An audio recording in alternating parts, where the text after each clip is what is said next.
సరిత. తుమ్మలపల్లి సరిత యాక్చువల్గా క్లియర్ కట్గా దాన్ని యాక్సెప్ట్ చేసింది. సార్ యాక్చువల్గా నా ద్వారానే ఇట్లా జరిగింది విషయం అని చెప్పారు. నాకు ఇమీడియట్గా మేము ఏంటంటే మేము గవర్నమెంట్ యొక్క పంతుల్ని పిలిపించాం. గవర్నమెంట్ పంతుల ద్వారా వాళ్ళ సమక్షంలోనే ఆమె ఇచ్చినటువంటి కన్ఫెషన్ స్టేట్మెంట్ క్లియర్ కట్గా దాన్ని రికార్డ్ చేయడం, దాన్ని అదే టైంలో దాన్ని వీడియోగ్రఫీ చేయడం జరిగింది. దాంట్లో ఆమె ఇచ్చిన స్టేట్మెంట్ ఏంటంటే యాక్చువల్గా ఈ ఇన్వెస్టిగేషన్ పాయింట్ ఆఫ్ వ్యూలో ఎవరైతే ఇప్పుడు ఈ చనిపోయిన ఎవరైతే ఉన్నదో, ఈ చనిపోయిన ఆమె ఫస్ట్ పోలీస్ స్టేషన్ కొంచెం చిన్న చిన్న రూమ్స్ అవి ఉంటాయి, ఇక్కడనే ప్రెస్ మీట్ పెడుతుంది కాబట్టి దానివల్ల కొంచెం మీకు ఇబ్బంది గురవుతున్నారు. ఆ విషయంలో కొంచెం అర్థం చేసుకోండి. ఈ రోజు ప్రెస్ మీట్ ఆల్రెడీ మీ అందరికి తెలుసు. మాకు 2వ తారీఖు నాడు మార్నింగ్ పూట 9:20 ఆ ప్రాంతంలో మాకు మధుకర్ అని చెప్పి ఒక మిత్రుడు ఆయన ఫోన్ చేసి సార్ ఇట్లా మన సస్పీషియస్ ఒక డెత్ ఉన్నది సార్, అది వాళ్ళు మన అంబులెన్స్ వెహికల్లో తీసుకుపోతున్నారు సార్, డెడ్ బాడీస్ అని చెప్పడం వల్ల ఇమీడియట్గా మాకు వచ్చిన ఇన్ఫర్మేషన్ ఇమీడియట్గా మేము మా లోకల్లో ఉన్నటువంటి మా ఇన్స్పెక్టర్ గారికి, మా ఎస్ఐ గారికి చెప్పడం జరిగింది. ఇమీడియట్గా మా వాళ్ళు హాస్పిటల్కి రీచ్ అయినారు. వెంటనే రీచ్ అయ్యి అక్కడ ఉన్నటువంటి హాస్పిటల్లో ఉన్నటువంటి కెమెరాస్ వెరిఫై చేస్తే దాంట్లో అంబులెన్స్ నెంబర్ వచ్చింది. అంబులెన్స్ ద్వారా వాళ్ళు ఎవరైతే మాకు ఇన్ఫర్మేషన్ ఇచ్చిండో మళ్ళీ ఆయన ఫోన్ చేసేసి ఆ కన్సల్ట్ ఎవరైతే ఉన్నాడో, ఎవరైతే సస్పెక్ట్ చేసుకుంటో తీసుకుపోతారో ఆయన ఫోన్ నెంబర్ తీసుకొని వాళ్ళకి ఫోన్లో మన కంటిన్యూగా మాట్లాడుతూ ఉంటే లాస్ట్కు ఆమన్గల్లు పాస్ అవుతున్నప్పుడు ఆయన లైన్లోకి వచ్చినాడు. ఎవరైతే ఇప్పుడు మాకు మన లిస్టులో ఉన్నటువంటి వినయ్ కుమార్, ఇది A2 ఎవరైతే ఉన్నాడో, అంటే ఎవరైతే చనిపోయిందో లేడీ, ఆ లేడీ వాళ్ళ హస్బెండ్ ఆయన అప్పుడు లైన్లోకి వచ్చినాడు. ఇంటిమేషన్ బాడీ తీసుకోవడం అది నేరం కాబట్టి ఖచ్చితంగా దాన్ని మీరు వాపసు తీసుకురావాలని చెప్పంటే దాన్ని బేస్ చేసుకొని ఆయన మళ్ళీ ఆమన్గల్ నుంచి ఆమన్గల్ దాకా పోయినటువంటి అంబులెన్స్ని మళ్ళీ వెనక్కి తీసుకొని వచ్చేసి మళ్ళీ మార్చిలో ఉస్మానియా మార్చిలో షిఫ్ట్ చేయడం, బాడీ అక్కడ షిఫ్ట్ చేయడం అక్కడ పెట్టడం జరిగింది. అయితే మాకు కంప్లైంట్ వచ్చింది అంటే అనుమానాస్పద మన ఇది మృతి అని అంటారు కాబట్టి దాంట్లో మేము మొత్తం 194 BNSS అని చెప్పి లేటెస్ట్ ఏదైతే చట్టం పాత చట్టం 174 CRPC అనుమానాస్పద మృతి కింద ఆ కేసు రిజిస్టర్ చేయడం జరిగింది. జరిగిన తర్వాత నెక్స్ట్ డే మార్నింగ్ మేము మార్చరీలో ఉన్నటువంటి బాడీకి పోస్ట్ మార్టం చేపిస్తే అక్కడ ఉన్నటువంటి డ్యూటీ డాక్టర్ ఇచ్చిందంటే గొంతు మీద సార్ ఇట్లా గొంతు బిస్కి తప్పినట్టు, తర్వాత మళ్ళీ ఇవన్నీ కొంచెం మార్పులు ఉన్నాయి సార్, దానివల్ల కొంచెం అనుమానం ఉన్నది సార్ అని చెప్పాను. మేము అదే చెప్పినాం. ఏంటంటే మేము ఆల్రెడీ మీకు కేసు చేయడం కూడా మేము 174 CRPC చేసినాం కాబట్టి పాత సెక్షన్ ప్రకారం అంటే 194 BNS ప్రకారం ఈ సెక్షన్ చేసినాం కాబట్టి అనుమానాస్పదంగా చేసినాం కాబట్టి సార్ మీరు ఏది ఇస్తే దాని ప్రకారం మేము సెక్షన్ ఆర్డర్ చేస్తాం అని చెప్పడానికి డాక్టర్ క్లియర్ కట్గా అది సార్ ఇది మాత్రం సహజ మరణం కాదు, అసహజ మరణం అని ఇచ్చినాడు. బేసింగ్ ఆన్ దట్టు మేము సెక్షన్ ఆర్డర్ చేసేసి ఇది మర్డర్ కేసు కింద సెక్షన్స్ దాంట్లో పెట్టి ఆ సెక్షన్ ఏదైతే ఉందో సెక్షన్ ఆర్డర్ చేసినప్పుడు మన విషయం కూడా జ్యుడిషియరీ మన కోర్టు వాళ్ళకి మేము దాన్ని పెట్టడం జరిగింది.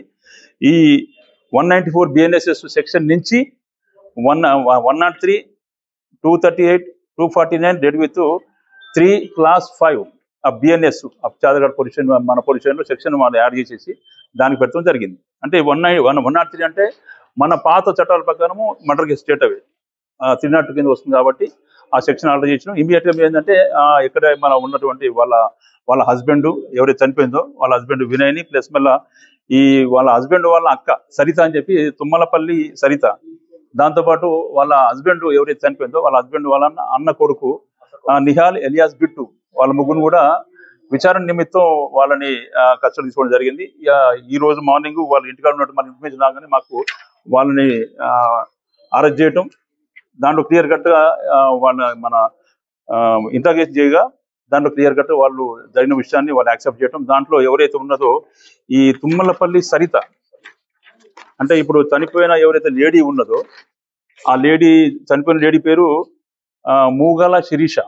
ఈ సరిత ఫస్ట్ సన్ రైజ్ హాస్పిటల్లో పనిచేస్తున్నప్పుడు ఈమె పరిచయం అయింది. చనిపోయిన ఎవరైతే శిరీష ఉందో శిరీష పరిచయం అయిన తర్వాత ఈ శిరీష ఆ బ్యాక్గ్రౌండ్ అని తెలుసుకునేది. శిరీష చెప్తే నాకు ఎవరు లేరు, నాకు అనాథ ఉందని చెప్పడం వల్ల యాక్చువల్గా శిరీష కూడా హాస్పిటల్ పనిచేస్తుంది కాబట్టి అదే సన్ రైజ్ హాస్పిటల్లో ఎవరైతే ఇప్పుడు శిరీష వాళ్ళ హస్బెండ్ వినయ్ కూడా అక్కడ మార్కెటింగ్ దాంట్లో పనిచేస్తున్నప్పుడు సరే మా తమ్ముడు ఉన్నాడు, మా తమ్ముడిని మ్యారేజ్ చేసుకుంటాం అని చెప్పిన తర్వాత కొంచెం రోజులు టైం తీసుకొని తర్వాత ఆ మ్యారేజ్కి ఆమె యాక్సెప్ట్ చేయడం జరిగింది. ఆ మ్యారేజ్ అయిన తర్వాత వాళ్ళు కొన్ని రోజులు చాలా హ్యాపీగా బతికినారు. దాని తర్వాత మళ్ళీ వాళ్ళకి ఒక పాప పుట్టింది. ఆ పాప తను నడుస్తున్నప్పుడు ఈ ప్రాసెస్లో భాగంగా ఆమె అక్కడి నుంచి ఈ హిమాయత్లో ఉన్నటువంటి సన్ రైజ్ హాస్పిటల్లోంచి ఆమె విత్డ్రా అయింది. ఎవరైతే చనిపోయిన శిరీష అంటే అక్కడి నుంచి ఆ పోస్ట్ రిజైన్ చేసి మళ్ళీ కొన్ని రోజులు ఖాళీ ఉన్న తర్వాత మళ్ళీ బ్రీసిన్ కోన్ హాస్పిటల్ కాచిగూడ హాస్పిటల్లో ఆమె జాయిన్ కావడం జరిగింది. ఎందుకంటే ఈమె బేసికల్గా షీజ్ నర్స్ ట్రైనింగ్ చేసింది. ఆమె నర్స్ ట్రైనింగ్ చేయడం వల్ల హాస్పిటల్లోనే పనిచేసే అవకాశం ఉన్నది కాబట్టి ఈమె హాస్పిటల్లోనే మన అదే వృత్తి కొనసాగిస్తూ దాంట్లో బ్రిసిల్ కోన్ హాస్పిటల్ కాచిగూడలో కొన్ని రోజులు మళ్ళీ అక్కడ అడ్మిట్ అయింది. మళ్ళీ అక్కడ జాయిన్ అయిన తర్వాత మళ్ళీ 2 years అక్కడ పనిచేసిన తర్వాత మళ్ళీ అక్కడి నుంచి మళ్ళీ పని ఒత్తిడి ఎక్కువ అంటే అక్కడ ప్రెషర్ ఎక్కువ అని చెప్పి మళ్ళీ అక్కడి నుంచి మళ్ళీ రిజైన్ చేసింది. మళ్ళీ కొన్ని రోజుల తర్వాత మళ్ళీ 2024లో వివేరా హాస్పిటల్ హిమాయత్ నగర్లో ఉన్నటువంటి వివేరా హాస్పిటల్లో హయత్ నగర్లో ఉన్నటువంటి వివేరా హాస్పిటల్లో మళ్ళీ జాయిన్ అయింది. అక్కడ జాయిన్ అయిన తర్వాత మళ్ళీ అక్కడ దాదాపు 4-5 months చేసిన తర్వాత మళ్ళీ రిజైన్ చేసిన దానికి.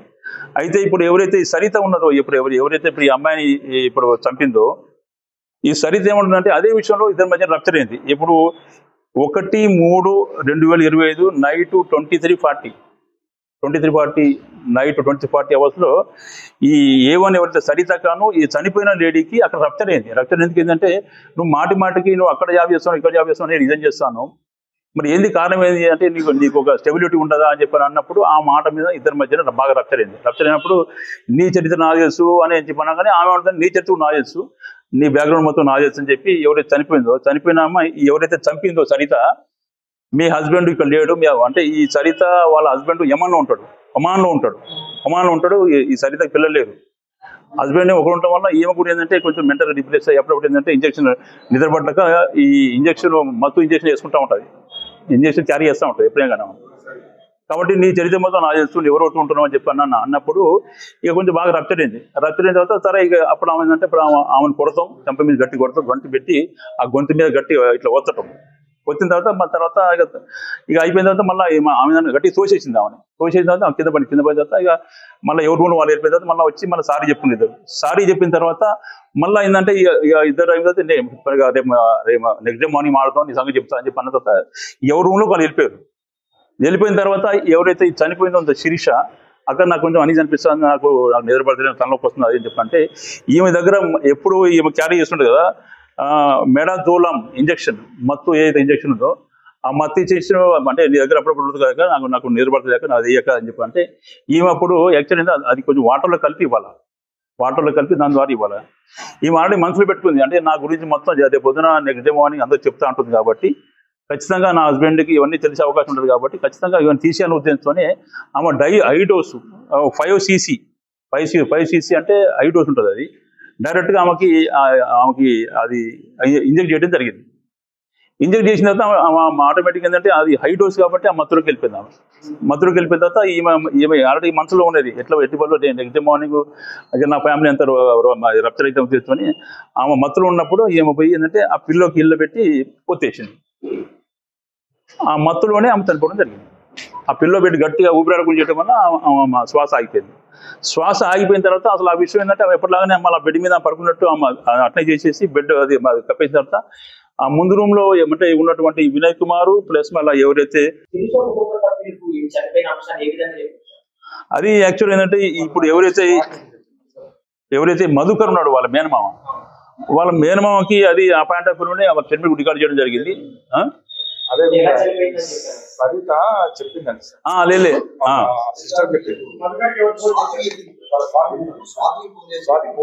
చనిపోయింది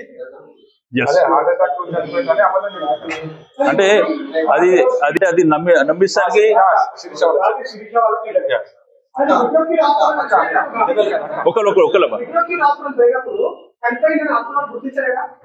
అయితే హాస్పిటల్ పోవడం వాళ్ళు వెంబడే వాళ్ళు ఆల్రెడీ చనిపోయిందంటే తీసుకెళ్ళిపోయిన చెప్పినారు. అంటే హాస్పిటల్ మాకు ఫోన్ చేయటమా, మరి అది కూడా మాకు రాలేదు.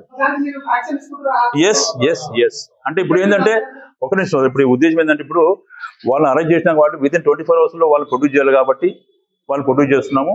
తర్వాత మనం వాళ్ళ పోలీస్ కస్టడీ తీసుకుంటాము, ఇన్వెస్టిగేషన్ నడుస్తూ ఉంటుంది. ఎవరి మేనేజ్ చేసినా మాకు రికార్డు ఉంటుంది కదా ఇప్పుడు చెప్పాల్సిందే. అయితే ఇప్పుడు ఆ పాయింట్ ఆఫ్ వ్యూ ఏంటంటే ఓవరాల్ గా మా ఇన్స్పెక్టర్ గారు వాళ్ళతో మాట ఏంటంటే వాళ్ళు ఏమంటారు సార్ యాక్చువల్గా హాస్పిటల్ తీసుకురా ముందుకి చనిపోయింది సార్ అని చెప్పి మేము చెప్పలేదు సార్ అని చెప్పంటారు. ఆ పాయింట్ ఆఫ్ వ్యూ ఏంటంటే వాళ్ళు నోటీస్ ఇచ్చినాము, ఆ నోటీస్ రిప్లై తీసుకుంటాం. అంటే వాస్తవం ఉద్దేశం అంటే ఈ సరిత ఎవరైతే ఉందో వాళ్ళ హస్బెండ్ ఒమాన్లో ఉంటాడు. ఒమాన్, ఆమె పిల్లలు లేరు. ఈ జనరల్గా ఏంటంటే ఇక ఆమె కొంచెం మన అంటే ఏమంటాం ఏంటంటే నీ చెత్త గురించి మొత్తం బయట చెప్తాను అట్లా ఇట్లా అని. సో ఆ పాయింట్ ఆఫ్ వ్యూలో అంటే ఇప్పుడు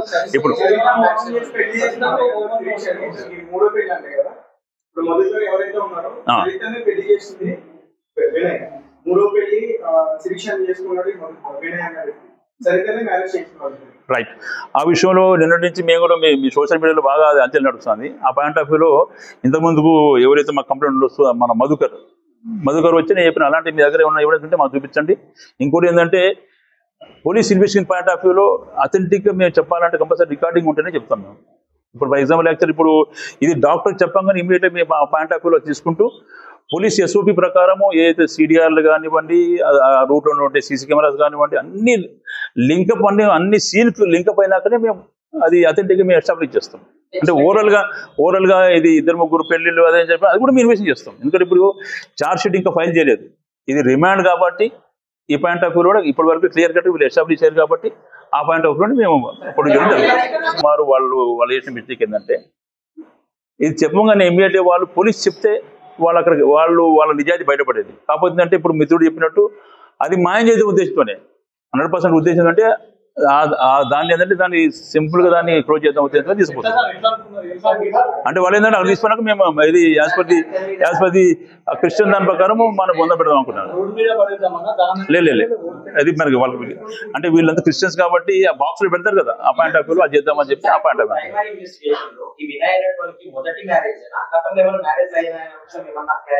ఇప్పటి వరకు యాక్చువల్ ఏంటంటే మేము ఇవాళ మార్నింగ్ వాళ్ళని మన కస్టడీ తీసుకున్నాం కాబట్టి ఆ పాయింట్ ఆఫ్ వ్యూ ఇన్వెస్టిగేషన్ నడుస్తుంది. ఇన్వెస్టిగేషన్ ఇంకా కంటిన్యూ అయితే ఉంటుంది కాబట్టి ఛార్జ్ షీట్ వేసే వరకు ఇంకా ఏమేమి కొత్త వస్తూ ఉంటే ఖచ్చితంగా మేము యాడ్ చేస్తూ ఉంటాం. ఇట్లా రాత్రి ఇట్లా అయింది నేను ఇట్లా చేసినాను అది చెప్పన్నాక వాళ్ళు చేసిన మిస్టేక్ ఏంటంటే వాళ్ళు చేసిన బ్లండర్ మిస్టేక్ ఏంటంటే యాక్చువల్ ఆ పాయింట్ ఆఫ్ వ్యూలో వాళ్ళు తెలంగాణ ఇమీడియట్గా వాళ్ళు పోలీస్కి ఇన్ఫార్మ్ చేయకుండా వాళ్ళ ఆమెని సేవ్ చేస్తానికి అంటే వాళ్ళ అక్కని కాపాడటానికి అంటే సాక్ష్యాలు చేయకుండా లేకుండా చేస్తానికి ఉద్దేశంతో ఆమె ఏదో సహజ మరణం అన్నట్లు క్రియేట్ చేస్తానికి ఇమీడియట్గా అప్పటికప్పుడు అంబులెన్స్ పిలవటం, అంబులెన్స్ తీసుకొచ్చేసి ఇక్కడ ఈ హాస్పిటల్ దగ్గర చూపిస్తే ఈ హాస్పిటల్ ఏంటంటే ఆల్రెడీ ఇది మా దగ్గర రాగానే చనిపోయిందంటే మా దగ్గర రాకముందు చనిపోయింది కాబట్టి తీసుకెళ్ళిపోండి అని చెప్పంటే అప్పుడు కూడా వాళ్ళు మాకు పోలీస్కి ఇన్ఫార్మ్ చేయలేదు. మాకు ఇన్ఫార్మ్ చేయకుండా కావాలని చెప్పి వాళ్ళ అక్కని సేవ్ చేస్తానికి సాక్ష్యాలు ఉన్న వాటిని అది చేయకుండా ఉండేసానికి ఆమె వాళ్ళ స్వగ్రామం ఉన్నటువంటి సున్నిపెంట పక్కన దోమలపెంట ఉంటుంది, నియర్ బై శ్రీశైలం ఉంటుంది, అది అక్కడ తీసుకెళ్ళిపోతుంది నేటివ్ ప్లేస్కి. పోతున్నప్పుడు ఇమీడియట్గా ఎవరైతే మన ఈ కంప్లైంట్ ఉన్నారో మధుకర్ వాళ్ళకి తెలిసి ఉంటుంది. ఈ మధుకర్ ఆయన ఆమెకి స్వయాన మేనమామ అవుతాడు, ఎవరైతే చనిపోయిందో శిరీష అని చెప్పి వాళ్ళకి మేనమామ అవడం వల్ల ఇమీడియట్గా ఆయన పోలీస్కి ఇన్ఫార్మ్ చేయడం, పోలీసు అపాయింట్ అవ్వడం, దాంట్లో ఇన్వాల్వ్ కావటం, దాన్ని మొత్తం ఈ విధంగా చేయడం జరిగింది. అయితే దాంట్లో భాగంగా ఇన్వెస్టిగేషన్లో భాగంగా ఎప్పుడైతే ఇప్పుడు డాక్టరు దాన్ని గొంతు నిలపడం వల్ల దానికి ఘాట్లు పడ్డాయి కాబట్టి ఆ పాయింట్ ఆఫ్ వ్యూలోనే వాళ్ళని గట్టిగా ఇన్వెస్టిగేషన్ చేస్తే యాక్చువల్గా వాళ్ళ హస్బెండ్కి వాళ్ళకి గోర్లు వాళ్ళకి ఏం లేవు. వాస్తవంగా వాళ్ళు ఎవరైతే చంపిందో సరిత గోర్లు టాలీ అవుతున్నాయి క్లియర్ కట్. ఇంకోటి ఏంటంటే ఆమె గవర్నమెంట్ పంతుల సమక్షంలో క్లియర్ కట్గా సార్ యాక్చువల్గా నేను ఈ విషయంలో మన రప్చర్ కావడం వల్ల నేను చేసిన sir they are accepted confession clear కట్గా. ఆ పాయింట్ ఆఫ్ వ్యూలోనే క్లియర్ కట్గా దాంట్లో సెక్షన్స్ మొత్తం ఆల్టర్ చేసేసి ఆమెను ఏవన్గా ఫిక్సప్ చేస్తూ ఈరోజు ఈ ముగ్గురిని రిమాండ్ చేయడం జరుగుతుందండి. ఇంకోటి ఏంటంటే ఇప్పుడు ఇన్వెస్టిగేషన్ నడుస్తుంది కాబట్టి ఇంకా ఏమన్నా కొత్త యాడ్ చేస్తా ఉంటే కంపల్సరీ దానికి యాడ్ చేస్తాం. చంపడానికి ముందు నుంచే ప్లాన్ చేస్తారు కదా, అప్పుడు గొడవ జరిగినప్పుడు చంపాలనే ప్లాన్ లేదు. యాక్చువల్ ఏంటంటే ఫస్ట్ నుంచి కూడా ఏంటంటే ఈమె దగ్గర ఎవరైతే ఉందో ముందు నుంచి ప్లాన్ లేదు. కాకపోతే అంటే ఎవరైతే చనిపోయిందో ఈ మహిళ శ్రీమతి శిరీష అని ఆమె ఏంటంటే ఎక్కడ కూడా స్టేబుల్గా ఉండట్లేదు. ఆ పాయింట్ ఆఫ్ వ్యూలోనే ఏంటంటే అసలు మరి నువ్వు పని చేయవు, మరి తమ్ముడు ఏమో మామూలు జాబ్ చేస్తాడు మరి వాడు. ఆ పాయింట్ ఆఫ్ వ్యూలో మరి ఎందుకంటే నువ్వు మన నర్సింగ్ ట్రైనింగ్ చేసినావు కాబట్టి మంచి జాబ్ ఉంటుంది కదా ఉన్న అట్లా ఉద్దేశం అన్నప్పుడు ఈమె ఏంటంటే చనిపోయిన తక్షణ కారణం ఏంటంటే నీ చరిత్ర మొత్తం నేను చెప్తా. ఇప్పుడు ఎందుకంటే ఎవరైతే చనిపోయిందో సరిత అని చెప్పి వాళ్ళ హస్బెండ్ ఒమాన్లో ఉంటాడు.